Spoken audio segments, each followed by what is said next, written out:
នៅក្នុងលំហាត់នេះគេឲ្យយើងគេសួរថាតើ switch ធនីមាត្រខាងក្រោមមានប្រមាណទូអ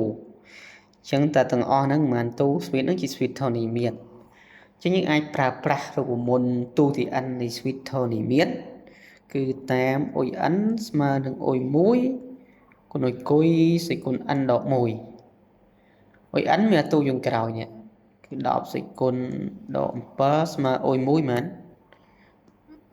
x សេគុណ7មិន10ទេណាខ្ញុំនិយាយ10ហ្នឹងមិនច្រឡំមកហ្នឹង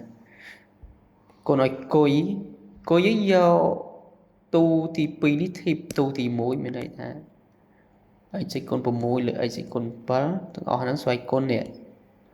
n ដក1ដូច្នេះ x សេគុណដក7ស្មើ x ស្វ័យគុណ7គុណឲ្យនេះវាយើងសម្រួលចេញវាអាក្រោមវាសល់ x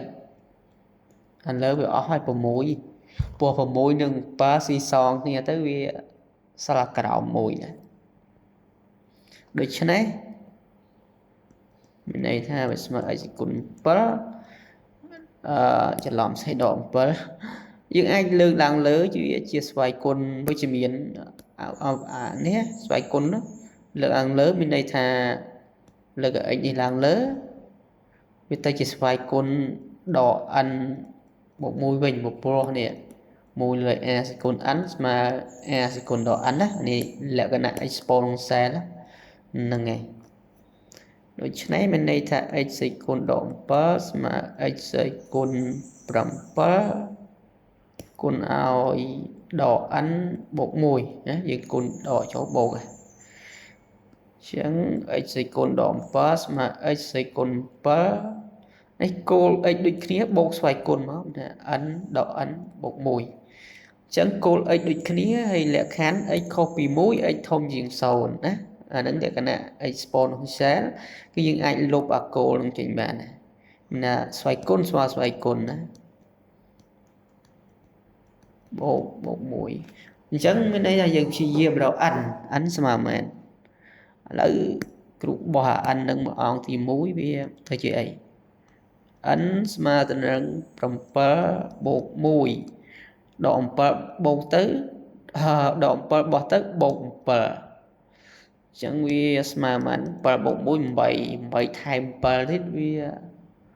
15ណា n ស្មើទៅនឹង15ទូអញ្ចឹងដូច្នេះ speed ហ្នឹង speed នេះមាន15ទូណា15ទូ n ស្មើ15នេះជាចម្លើយរបស់យើងឥឡូវគូដាក់ homework ឲ្យមួយដាក់ខឲ្យ speed 1 2 4 8 16ចុចដល់2024អញ្ចឹងរកចំនួនទូណា n ស្មើមែនណាបងប្អូនអាចរកបានទេអាចរកបានមក comment ទៅវាស្មើប្រហែលដូចជា switch ធនីមាត្រហ្នឹងហើយមើលទៅយើងអាចសាកល្បងគណនាមើលណា